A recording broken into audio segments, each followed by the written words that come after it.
Hi there. Hi. Hi, everybody. I'm here with my wonderful friend, Lynn Bell, a brilliant astrologer and also one of the loveliest people I've ever known. And I'm thrilled that she's doing a new class with us. Um, I'm just thrilled about it. And so we're here to talk to you about the new class because it is called Rumblings in the Cosmos. And I think I'm going to begin by saying that everybody wants to know what's happening in the year ahead. Look at my gut. I have got to get glasses that don't reflect, but I can't see anything off. Anyway, that and so what I want to say is that everybody wants to know what's ahead.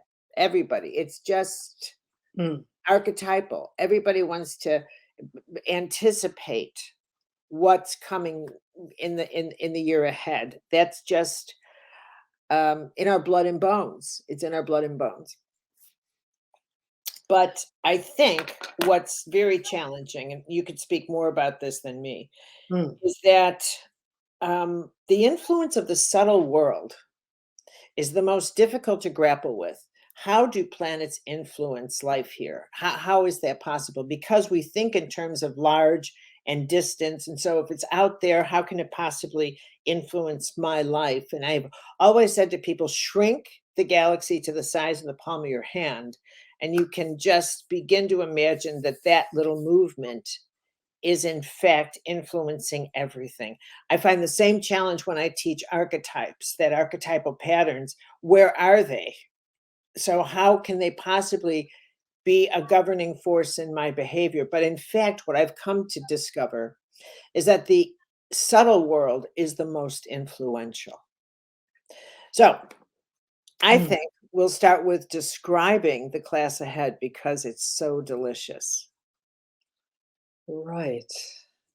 What you're saying, Carolyn, about there's a feeling, everyone feels that no moment in time is the same as another.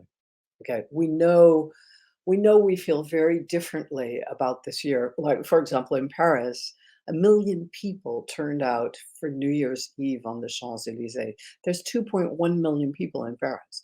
Like, that's insane. Like, so we spent everybody was in an energy that was contained or divided or whatever. And all of a sudden, everything is rushing open. Now, not everything everywhere, but that movement, that shift from internal to external is one of the things that I'm sure everybody has been observing here to some Mhm. degree. And so we don't even have to think, You mean external expression? yeah, Yeah, external yeah. expression. Mhm. Well, everybody's so much energy has been, held in. Uh, not so much in 2022, but certainly in the 2 preceding years.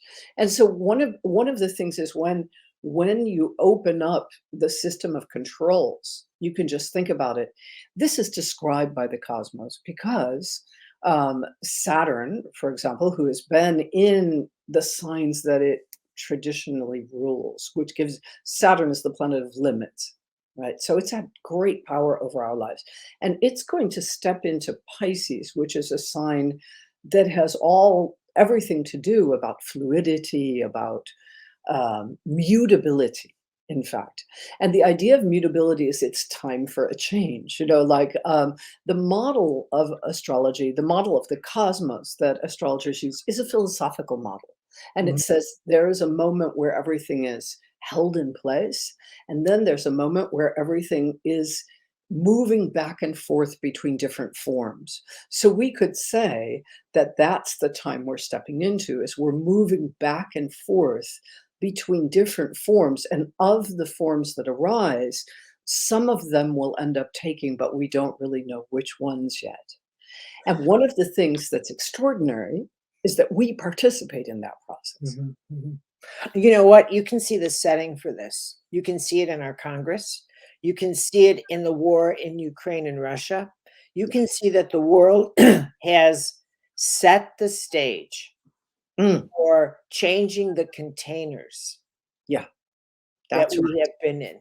Mhm. Or even what happened in China, it was zero COVID policy, and then suddenly everybody has COVID, like, I mean, it's a kind of it's a kind of from boundedness to no boundaries. Okay, and that in and of itself is Mhm. like, whoa, how do we find the balance point when a huge amount of, when you open up the sluices, really. Mhm. And so that is one of the things that is in many ways the primary, I could say, theme for the year. And Mhm. again, the philosophical language of astrology describes this, but it's a philosophy based on a movement of time, which is represented by the planets, Mhm. right? It's a symbolic way to read the time that all of us are feeling, that all of us are intuiting. Mhm. And I think what's important is we just go into the class Mm, is to articulate for people, and we won't do it here, but in the class, but how these massive shifts in our collective community filter into the lives of each of us. yeah, that's right. Each of us feels something. We all feel things tugging at us in different ways, Mhm. and and that is very personal. That can be very much about Mhm. your own chart and your own things. Mhm. And we won't be in that level of detail, of course, because this is a class that we want to open to reflection, to see the reflection of how the change is moving through your soul, through your psyche, through your daily life, Mhm. through everything everything that is calling for change. Why don't you describe the classes we're going into? Well, the first class is about how what is on top begins to come down. Mhm. And this is about the fact that one of the major planetary archetypal energies, Pluto, has been in the same sign for since 2008 Mhm. and is for the very first time crossing the border of a new sign. Mhm. Now, a brilliant colleague of mine, Michael Luton, when wrote in 2006 about, he said, Pluto and Capricorn, watch out, you're under surveillance. Mhm. Like, and his article, which he wrote in Vanity Fair magazine, Mhm. is still read. It's still worth reading. You can look it up and read it. But this whole idea that we were entering this world where from the top down, the technology arrived. So everything can be known about each of us on a micro level, Mhm. Mhm. right? And how did that affect us? How has this shift in structure affected us? Mhm. Now, what is happening is that and then of course, in 2008 we had the Lehman Brothers financial meltdown and a lot of consequences. The decisions that were made at that time redistributed power to the top. And that's what Capricorn rules. So we're going to be talking about that. Mhm. But what is happening is that archetype that whenever Pluto goes through a sign, which is one of the things we're going to talk about, the power given to that, so that sign becomes more powerful. But all of its shadow sides also are brought out into the open, all the possibility of the sides, Mhm. for good or bad, Mhm. for immense fruitfulness or for great difficulty. They're all empowered. Mhm. Okay, and they're all revealed to us in certain ways. Mhm. So for example, during Pluto and Capricorn, the temptation of the leader who we must give total allegiance to, it arises in the world. Mhm. Yeah, Okay? dictatorship comes up. Dictatorship, fascist archetypes, Mhm. and we can see that there's an idea of almost, I don't know if you saw this, like a few weeks ago in Germany, there are people who were going to have a takeover of the German state. They were Yes, armed. They yes, were going to yes, go to yes, the yes. Reichstag, Yeah, they and they opposed them, yes. they wanted to put an old aristocrat in power and Yes. name him king It was of about Germany. 2 months ago, yeah. Mhm. Not even, it was like a month ago, something like that. It was just this thing that seemed like a joke, but it wasn't a joke because it was members of the military, former parliamentarians. It was people people actually living in a world saying we need a different order, right? And calling up an old archetypal order, saying that's the one we want to live in. Now, I don't think most people are doing this, but Mhm, there have been a lot of questions mhm, about is the system we're in the right system, etc. So basically, this is still we're still in this. mhm, However, what is coming is a new energy, which actually brings us all together in a completely different way. And mhm, again, we'll look at some of the possibilities that this is Pluto going into Aquarius, and we'll look at some of the possibilities, like what's happened in the past. And I'll describe this a little bit. I know sometimes when I did the workshop on uh, being swallowed by the dragon, some people said, "Oh my God, I thought I didn't. This is like a master class in astrology." Don't worry, we'll explain all mhm. the Yeah. basics. This Mhm, won't be technical. The whole idea is that the language of the planets is there to activate your understanding of the archetypes mhm, that will be front forward during this time, but also to realize it's a little bit, you can imagine that some things are right in your face, mhm, and then suddenly they move more into the background. And this is what's happening on a cosmic level with at least three of the major planetary players. And that's a big deal. That mhm, doesn't mhm, happen that often, right? mhm. Right. And what will emerge isn't something that we'll see completely in the beginning. And we may not even understand it completely for years. Mhm, Right, but we will start to see and look, things will wake up in us, right? mhm. It's as if human beings have incredible possibilities and potentials. What I think this is so delicious. What can you go through just the titles and a brief description of the rest of the classes? Okay, let me just give you the titles. So the first one is called What is on Top Begins to Come Down. Yeah, We just talked about that. yeah, The second one is called Erasing Boundaries. yeah. And erasing boundaries, of course, is what I was talking about in the beginning, that um, when Saturn enters Pisces in March, I mean, literally the old rule system um, goes through a massive change.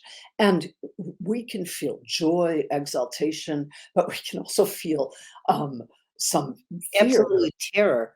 I mean, and terror. you can see the prelude to that even today, right now, in this hour, as they take a vote in the House of Representatives for a new Speaker of the House, and the little faction that's demanding literally the end of fundamental structures.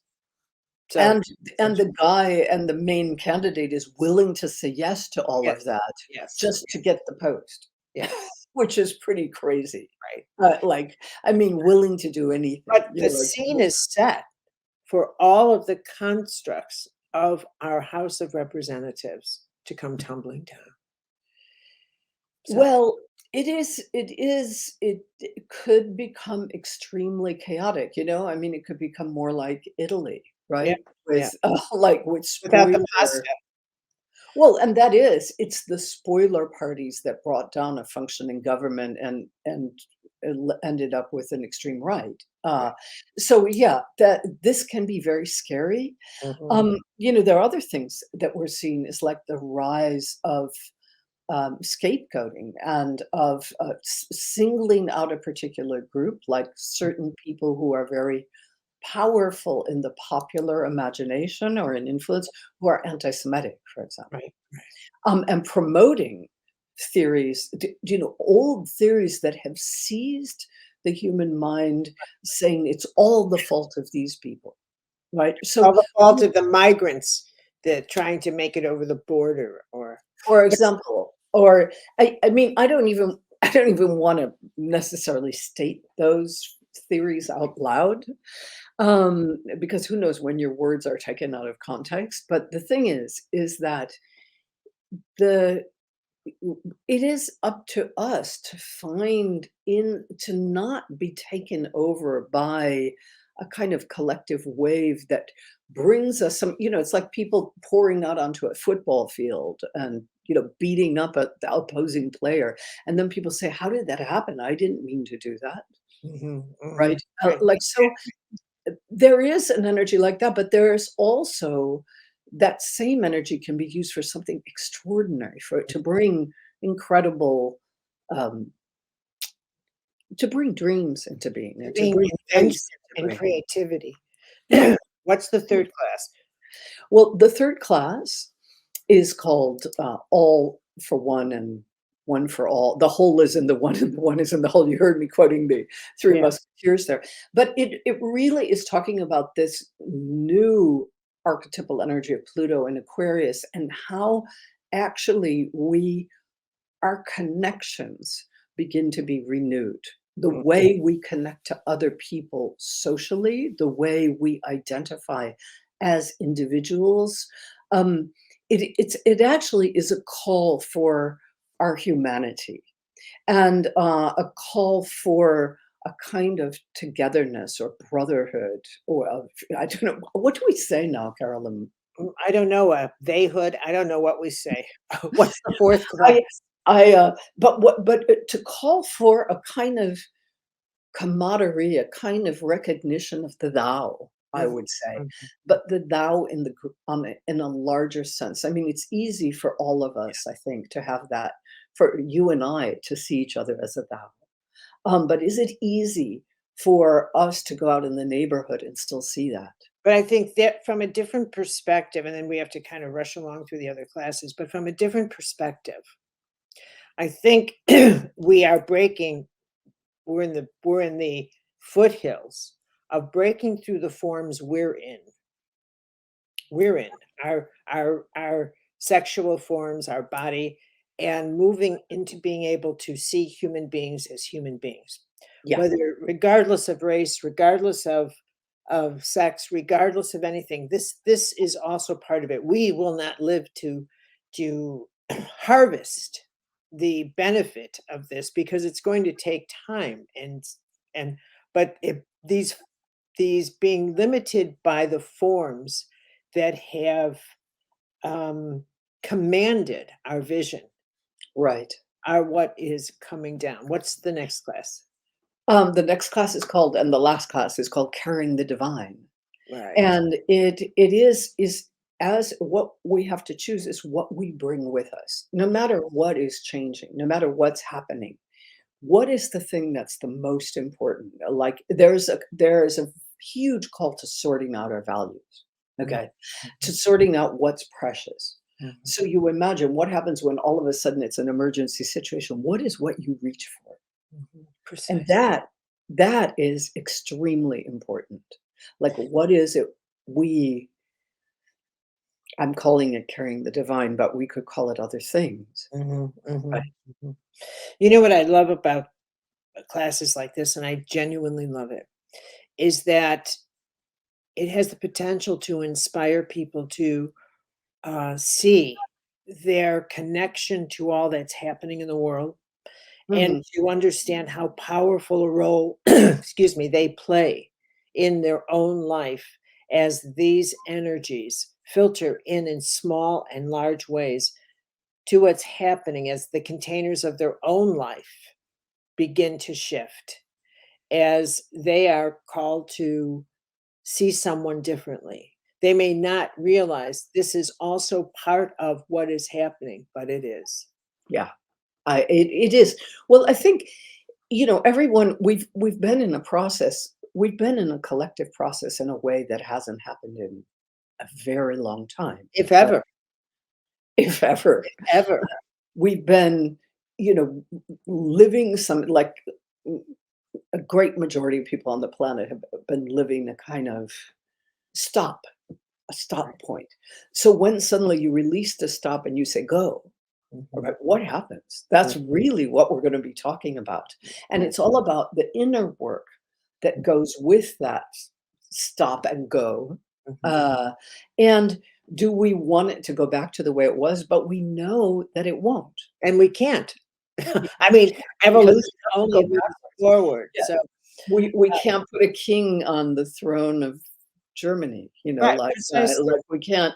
And I mean, so I mean, and that seems like an absurd example, but we are in a period where the wildest one of the things about um, the sign of Pisces, where Saturn is going to be, is the most undreamt of, unimaginable things can suddenly manifest, and it's kind of it's a wonder and a marvel, and also kind of like, really?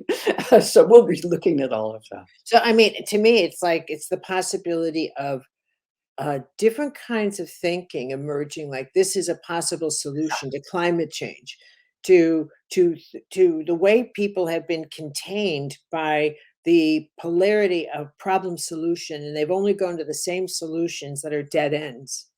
So those that too is a container, the way you think about resolving things. Sure, it's So yes, yes, new consciousness. It's a new yes, our consciousness shifts. It's and human consciousness is vast, yes, but most of us live in, small spaces of that possibility yeah. of consciousness. Well, my dear, I can't wait for this class. Everybody, the class starts Monday, January, Monday, and the time is it starts at wait a minute, I have to remember 12 p.m. noon, Chicago noon Central Time, my time, noon, 1 o'clock Eastern Time. So that would be 10 o'clock Pacific. And then what time is it in France? It'll be 7 p.m. in France, Okay. 6 p.m. in the UK, and if you go a little bit further towards Eastern Europe, it'll be an hour later. So Well, all of this will be calculated on our site, or you could take your phone and say what time. But please join us. If not, the class will be available online, and you can just download it when at your leisure. And I hope you'll join us. It's going to be fun, and Carolyn always jumps in and has the most amazing insights. So I can't wait for that. this is going to be wonderful. It's always wonderful to teach with you. Okay. Everybody, we will see you on Monday Okay. See for you Monday. Rumblings in the Cosmos. We were hoping to start rumblings in everybody. Thank you, everybody. Thank you, Thank you. dear. We'll see you Monday. See you Monday.